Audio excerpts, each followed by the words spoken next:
Hey everybody, Mike B here, and welcome to another video about the First World War. Today we're going to be talking about the United States, and particularly the two main infantry rifles that the United States, or the American Expeditionary Forces it was called in Europe, used during that time. Now there's a lot of videos covering this already, and I think I may have even covered it in the past, but the information and the numbers are so far over the place, and even I got confused at first when I started this topic. So what I'm going to do is I'm going to give you the simplest way that I understand it, and you can do from that, or with that, what you will. You can do your own research, which I encourage obviously everyone to do, no matter if I'm right or not, and see what you find. But for this video, I'm going to combine two topics as well that kind of really go together for two purposes, which is if you're going to be throwing together your own impression for reenacting or whatever, this is going to help you figure out which rifle you're going to need.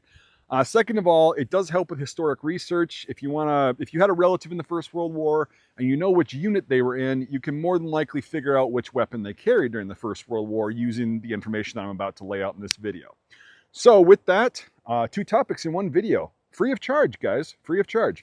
Anyway, so we're going to start out with a little bit of backstory, and we're going to get into the First World War, kind of like you need to with any historical topic. So we're going to start out talking about the U.S. rifle model of 1903, or the 1903 Springfield. This obviously came out in 1903, was adopted by the U.S. military, and it was rechambered to the infamous 30-06 cartridge in 1906. So this is a standard, 5-round magazine-fed bolt-action rifle, very typical of the time period, late 19th century, early 20th century.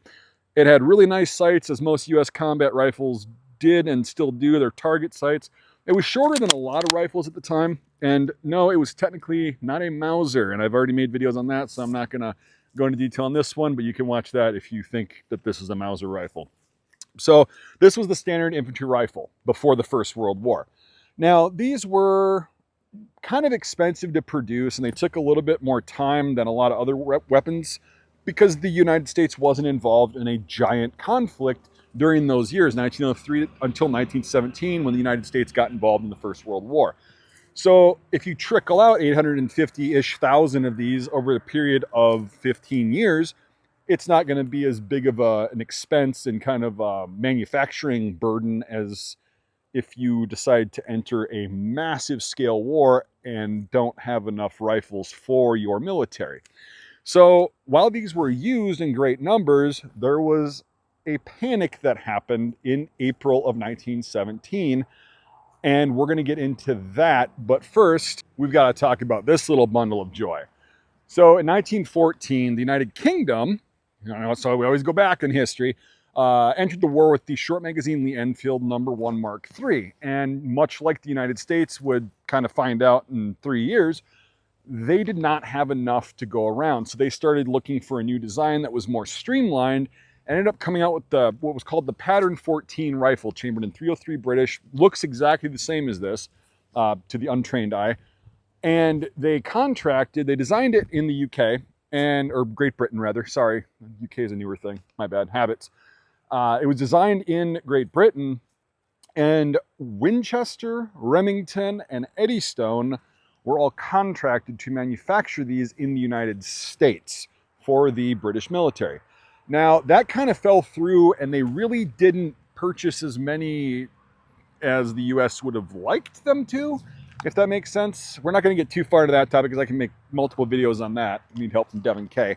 But anyway, so when the United States got involved in 1917, the British weren't really buying many of these. They still had all the tooling set up at these 3 pretty large factories, and they needed rifles really bad. And the 1903, even if they had Rock Island Arsenal and Springfield Armory producing the 1903 at record speeds, they could not have kept up. So what they decided to do was change the tooling a little bit on the Pattern 14 rifle and chamber it for 30-06 already, that we were already using from 303. It was using the same charger clips as the 1903, so nothing really had to change with any of the other equipment. Few tooling changes happened. The stock was made a little bit lighter, and they took the volley sights off. And then you have the U.S. rifle model of 1917, or the 1917 service rifle, or whatever you've heard it called. It's commonly called the 1917 Enfield. Won't get into that today, but this is what that is. Now, these things were a lot cheaper and faster to produce and are actually excellent bolt-action infantry rifles, especially for that time. And these started being produced, I believe, in, I don't remember exactly, it was May or June, if I remember correctly, of 1917, and they started pumping these puppies out. So in about 15-ish years, the United States grabbed about 840 to 50,000 1903 rifles, and in 2 years of manufacturing, by 1919, all three of these arsenals, Eddystone producing the most, just over 1 million, and Winchester and Remington produced around 2 million of these in 2 years. So just think about that. It's manufacturing, American manufacturing at its finest, and we decided that this was a great rifle. So we started outfitting troops that were in newly formed units, which we're going to talk about here for a little bit, and then we'll come back to the rifles a little bit, with these rifles. Now, some people didn't like them because it was that British rifle, because it was called the 1917 Enfield. But other people just didn't really care. They just wanted a rifle instead of a wooden stick. So a lot of people got issued these. Now, we're going to break down a little bit, and we're going to talk about different types of army formations in the First World War and how that relates to the weapons. All right, so we're going to start where the story begins in this video and in real life with the 1903. And what ended up happening, again, I want to disclose this before we get into this kind of topic, because what I'm about to say is not every single detail is exactly how it, happened and how it was. There are so many exceptions. I'm just going to go over the general information because some units were issued different weapons than others. Some units saw combat, some units didn't. Some units never even made it over to the European theater of operations, and some units weren't even formed by the time the armistice was signed. So with that caveat in mind, I'm going to talk about a generalized usage of the 1903 rifle with different units. To start this off, there were 3 types of Army divisions that were made up in 1917 and moving forward. Most of them are still used today. Before the First World War, the US military was about 200,000 strong. By 1919, it was a little over 4 million strong. So like the 1917 rifles that were produced, the draft and volunteers made it very hard to keep up with supply and everything. Well, the US needed trained troops to US standards, that were equipped already with the 1903, that were regular army, which is one type of the army, to get sent over to France immediately to start training from the British and French counterparts for warfare in Europe. So those units, as well as National Guard units, a lot of those units were deployed to the Mexican border in 1916 and 17 with that border crisis. And at that point, they traded in their Krag Jorgensen rifles for the 1903, the brand new 1903. So a lot of these National Guard units had just been through a bunch of training, and they had the brand new 1903 rifle, the cream of the crop, newest technology at that time. The government said, or the Department of the Army, I believe, said, or something like that, I don't know, some higher up agency in the government said, these guys need to get over there as quickly as possible. So those are units that you're really going to see throughout the end of the war using the 1903 rifle. Now that's because they would have extra rifles for if they were lost or broken and stuff like that already in the arsenal. And the regular Army divisions were the 1st Division, the Big Red One that came to be, through the 20th Division. They weren't called infantry divisions at that point for whatever reason. I could probably make a video on that in the future once I do some more research. But for the sake of this video, we're going to keep it at division. That's historically accurate. So the 1st through the 20th divisions, more than likely, were going to be issued the 1903 and carrying this over to France if they so went over there. A lot of units did not make it over there, but they would be training units that were going over there or in charge of logistics and stuff here stateside or abroad. Again, convoluted subject, don't know enough about it, and don't have enough time in this video to discuss that, but just it does help kind of explain this. Also the National Guard units, like the one that I portray, the 32nd Division, which was Wisconsin and Michigan National Guard, had just been on the border and just gotten these rifles. So you're going to see them with the 1903. Same with the 42nd Division. The 30th Division was interesting, but like the 33rd, things like that, were going to be issued the 1903. Now, the 3rd contingent of the Army in the First World War was called the National Army. This was consisted mainly of draftees who were in these newly formed units, and they were going to be deploying as units. it was different from people who were going through training who were just going to be sent to different units as replacements. These units were actually going to be deployed as a unit. Take the 82nd Division, for example, famous Sergeant York unit. They were trained and then they actually went to France as a unit. And they were part of the National Army. It was made up of draftees. So most of those National Army units, those newly formed ones, were going to be issued the 1917 service rifle. So you've got the 1st through the 20th Divisions with the 1903 for the most part that were the regular army, the standing army, the professional military that we had and that people were added to subsequently getting into the war. And the National Guard units would be the 26th through the 42nd Divisions. Again, most of them wielding the 1903 rifle. So then you get the 73rd Division through the 94th Division, which is National Army units.